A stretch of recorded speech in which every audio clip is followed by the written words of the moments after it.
आधुनिक भारत के इतिहास में आज कुछ महत्वपूर्ण टॉपिक पढ़ेंगे, जैसे कि बंगाल विभाजन है और आपका मुस्लिम लीग है। साथ में विदेश में कौन कौन सी क्रांतिकारी गतिविधियां हुई, सभी पढ़ेंगे। समय बहुत कम है, कॉपी पेन लेकर बैठ जाएं और नोट करना शुरू कर देना मेरे साथ। ठीक, मैं समझाता चलूंगा। सबसे पहले हेडिंग लगाओ, बंगाल विभाजन। लगा लो हेडिंग। बंगाल विभाजन साथियों होता है 1905 में। बंगाल विभाजन इस वजह से किया जाता है क्योंकि लॉर्ड कर्जन उस समय गवर्नर था, तो उसने सोचा कि अगर बंगाल का विभाजन कर देंगे तो एक हिस्से में मुसलमान ज़्यादा हो जाएगा और एक हिस्से में हिंदू ज़्यादा हो जाएगा। अगर हम बंगाल का विभाजन करेंगे तो इधर मुस्लिम ज़्यादा हो जाएगा, इधर हिंदू ज़्यादा हो जाएगा और इससे आपस में विवाद होता रहेगा, हमारा काम भी हो जाएगा। बंगाल उस समय भारत की राजधानी भी था और बंगाल के बारे में कहावत कही जाती थी कि यदि बंगाल को जुकाम होता है तो संपूर्ण भारत को छींक आती थी। इसका मतलब है बंगाल हर तरह का केंद्र था, राजनीतिक, आर्थिक, हर तरह का। तो उसी दौरान क्या होता है मेरे भाई, हेडिंग लगाइए, बंगाल विभाजन। बंगाल विभाजन कौन करता है, पहला प्रश्न तो परीक्षा में ही पूछा जाएगा। Lord Curzon. कौन करता है? Lord Curzon. ठीक। लॉर्ड कर्जन कब करता है, इसकी डेट भी पूछी जाती है, तो इसकी डेट आप लोग नोट कर लेना। 16 अक्टूबर 1905 को लॉर्ड कर्जन बंगाल का विभाजन कर देता है। बंगाल विभाजन के बाद होता क्या है कि तुरंत इसके बाद पूरे भारत में विद्रोह शुरू हो जाता है। विद्रोह। और जैसे ही विद्रोह शुरू होता है तो बंगाल विभाजन के तत्काल बाद एक आंदोलन चलाया जाता है जिसका नाम है स्वदेशी आंदोलन। अगर आपसे पूछा जाए कि स्वदेशी आंदोलन कब चलाया गया, तो बंगाल विभाजन के दौरान चलाया गया। स्वदेशी आंदोलन में था कि जितनी विदेशी चीजें थी उनका बहिष्कार कर दिया गया, यानी स्वदेशी अपनाओ। दूसरा ये भी पूछ सकते हैं कि जब बंगाल विभाजन हुआ तो स्वदेशी आंदोलन के दौरान कौन सा एक आंदोलन और चला, तो आप आंसर बताना, बहिष्कार आंदोलन। कौन सा आंदोलन? बहिष्कार आंदोलन। ये दोनों पॉइंट सभी लोग कायदे से याद रखना। इसके बाद क्या होता है कि जब बंगाल विभाजन होता है तो इससे तमाम नेता दुखी हो जाते हैं। उसी दौरान एक व्यक्ति थे जिनका नाम था रविंद्रनाथ टैगोर। रविंद्रनाथ टैगोर ने ये देखा कि अगर बंगाल विभाजन होगा तो हिंदू मुस्लिम दंगा होगे, तो उन्होंने क्या किया, जिस दिन बंगाल विभाजन हुआ था उस तारीख को रक्षाबंधन के त्योहार के रूप में बनाया। किस रूप में? रक्षा बंधन के त्योहार के रूप में मनाया या राखी दिवस के रूप में मनाया था? राखी दिवस। क्वेश्चन आता है कि जब बंगाल विभाजन हुआ तो बंगाल विभाजन को रक्षाबंधन या राखी दिवस के रूप में किसने मनाया? तो रविन्द्रनाथ टैगोर ने। और रविन्द्रनाथ टैगोर ने उसी दौरान बंगाल का एक राष्ट्रगान भी लिखा था और इस राष्ट्रगान का नाम था आमार सोनार बांग्ला। आमार सोनार बांग्ला, ये याद रखना। और बाद में जब वास्तव में बांग्लादेश बनता 1971 में, तो आमार सोनार बांग्ला जो रविन्द्रनाथ टैगोर ने लिखा था, इसको बांग्लादेश अपना राष्ट्रगान भी घोषित करता है। आगे इस पे चलते हैं। एक बात और याद रखना कि जब ये आंदोलन हो रहा था तो इसमें प्रमुख रूप से नारा था वंदे मातरम। कौन सा? वंदे मातरम। अगर आपसे पूछा जाए कि बंगाल विभाजन का प्रमुख नारा क्या था, तो वंदे मातरम। बंगाल विभाजन आंदोलन का अगर आपसे नेतृत्वकर्ता पूछा जाए, नेतृत्वकर्ता, तो नेतृत्वकर्ता थे भैया सुरेंद्र नाथ बनर्जी। सुरेंद्र नाथ बनर्जी।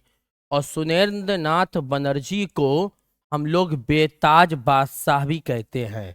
बेताज बादशाह, यानी कोई उपाधि नहीं थी, कोई ताज नहीं था, उसके बावजूद भी बादशाह कहलाते हैं। उसके बाद क्या होता है, 5-6 साल तक तो बंगाल का विभाजन बना रहता है, लॉर्ड कर्जन करके चले जाते हैं। इसके बाद क्या होता है कि जॉर्ज पंचम, जो इंग्लैंड के राजा थे, जॉर्ज पंचम और महारानी मेरी, क्या नाम था? महारानी मेरी, वो भारत आती हैं। ठीक। कब आती हैं? 1911 में वो भारत आती हैं। और जब वो भारत आती हैं तो उनके स्वागत के लिए एक प्रवेश द्वार बनाया जाता है और इस प्रवेश द्वार को हम लोग गेटवे ऑफ इंडिया कहते हैं। गेटवे ऑफ इंडिया, जो कि मुंबई में स्थित है। कहाँ स्थित है भाई मेरे? मुंबई में। आपसे पूछा जाए कि गेटवे ऑफ इंडिया का निर्माण क्यों हुआ था, कि जब जॉर्ज पंचम महारानी मेरी 1911 में भारत आए थे तो उनके स्वागत के लिए गेटवे ऑफ इंडिया मुंबई में बनाया गया था। ठीक भाई। जॉर्ज पंचम जब आए तो दिल्ली में एक दरबार लगा। कहाँ लगा? दिल्ली में दरबार। और दिल्ली जब दरबार लगा तो इस दिल्ली दरबार में उन्होंने कहा कि तत्काल प्रभाव से तुरंत के तुरंत बंगाल विभाजन को रद्द कर दिया जाए। ठीक।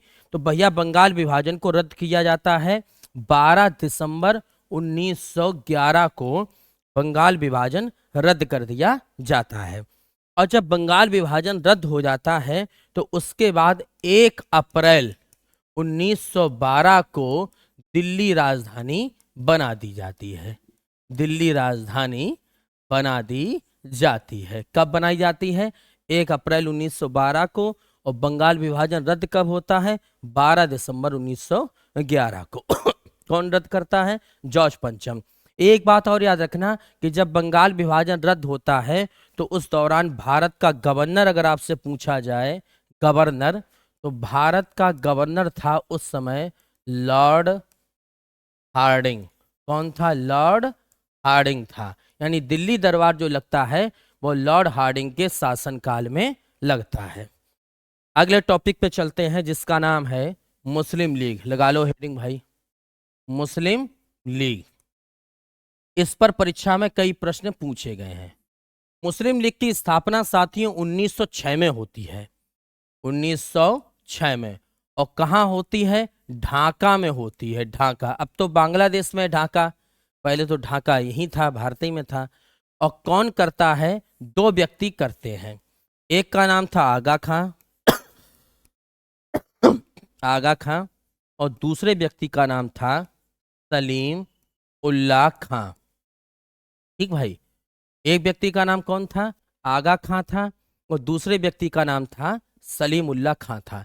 ये दोनों लोग मिलकर मुस्लिम लीग की स्थापना करते हैं। मुस्लिम लीग आप जानते हैं भारतीय राष्ट्रीय जो आंदोलन हुआ है उसमें बड़ी भूमिका रही है। कौन कौन से प्रश्न आते हैं जरा समझिए। मुस्लिम लीग के बारे में कहा जाता है कि मुस्लिम लीग के ही एक सदस्य थे जिनका नाम था चौधरी रहमत अली। क्या नाम था? चौधरी रहमत अली। और चौधरी रहमत अली ने ही 1933 में, कब? 1933 में पहली बार पाकिस्तान शब्द का प्रयोग किया था। यानी पाकिस्तान नाम जो है देश का वो किसने दिया है? चौधरी रहमत अली ने दिया था। ये चौधरी रहमत अली जो थे ये मुस्लिम लीग के एक मेंबर थे और साथ में कैम्ब्रिज विश्वविद्यालय के छात्र भी थे। इनका एक किताब था जिसका नाम था अभी नहीं तो कभी नहीं।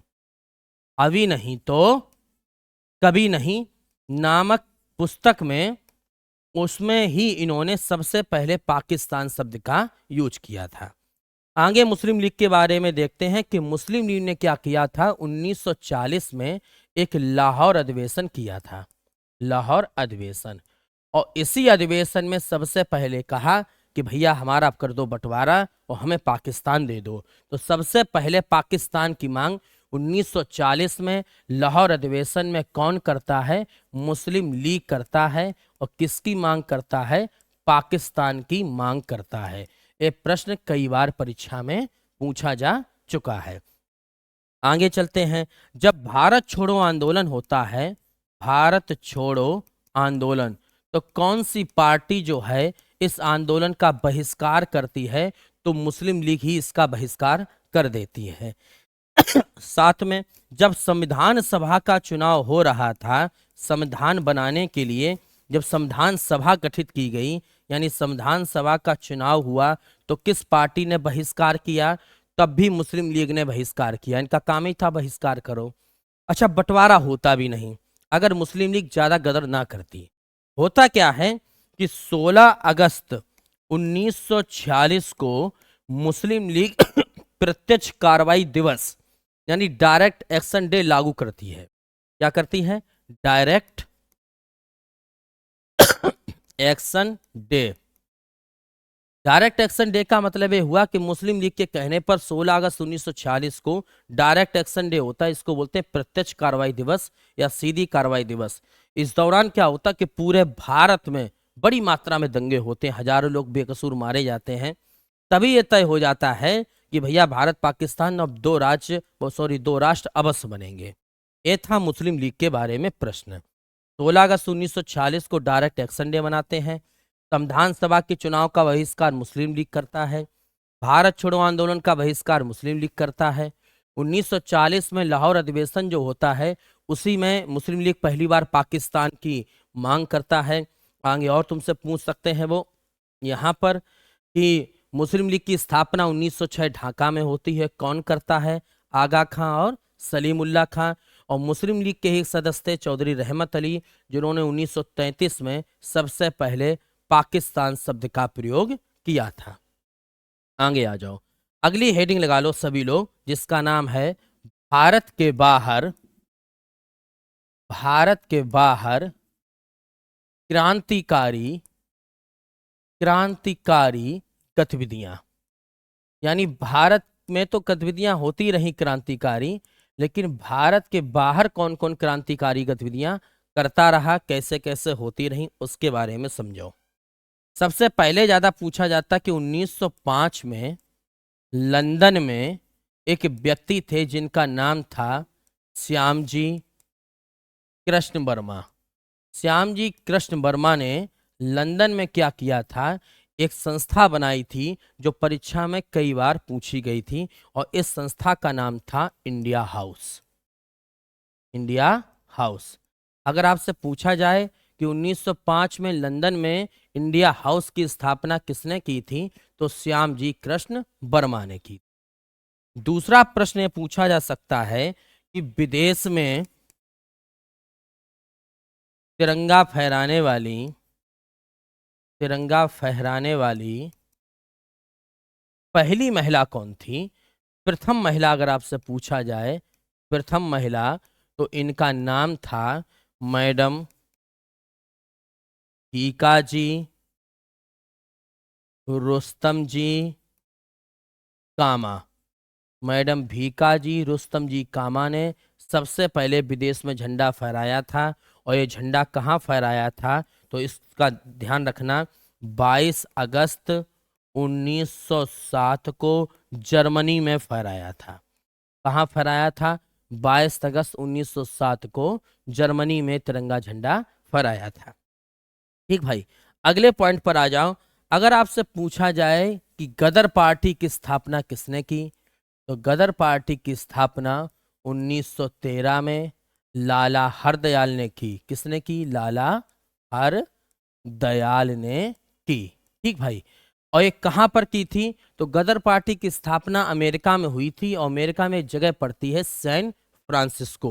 तो ये भी याद रखना, गदर पार्टी की स्थापना 1913 में अमेरिका में, और अमेरिका में कहाँ होती है? सैन फ्रांसिस्को में होती है, सैन फ्रांसिस्को। ये याद रखना। चौथा पॉइंट विदेश का, ये आपसे पूछा जा सकता है कि जनरल डायर था एक, जिसको आपको मालूम होगा 13 अप्रैल 1919 को जिसने जलियांवाला बागकांड कराया था। तो 13 अप्रैल 1919 को जब जलियांवाला बागकांड होता है, तो जनरल डायर चला जाता है अपने घर, जनरल डायर चला जाता है अपने घर, और जनरल डायर की हत्या इंग्लैंड में जाकर 21 साल बाद कौन करता है? ऊधम सिंह करता है। तो जनरल डायर की हत्या 1940 में इंग्लैंड में, कहां पर? इंग्लैंड में किसने की? तो इसका आंसर हो जाएगा ऊधम सिंह। कौन हो जाएगा भैया?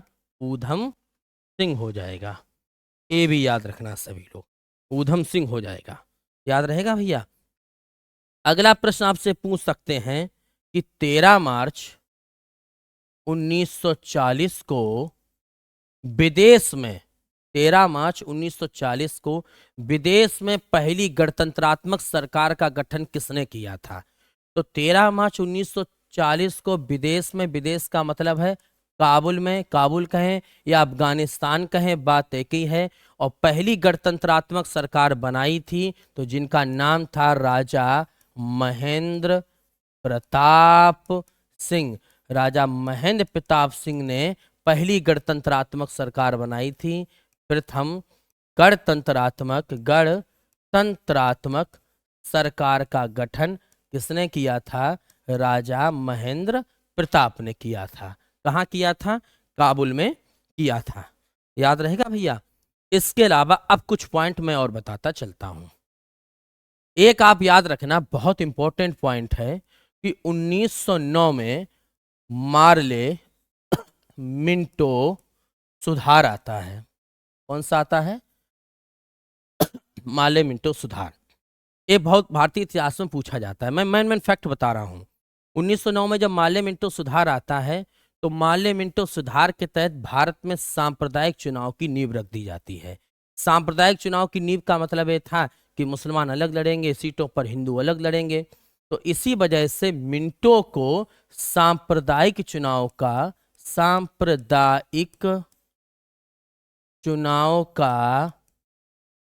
क्या कहते हैं भाई? जनक कहते हैं। और अगर तुमसे पूछा जाए भारत में सांप्रदायिक चुनाव की नींव कब पड़ी, तो सीधा आंसर बता देना, 1909 में मार्ले मिंटो सुधार के तहत पड़ती है।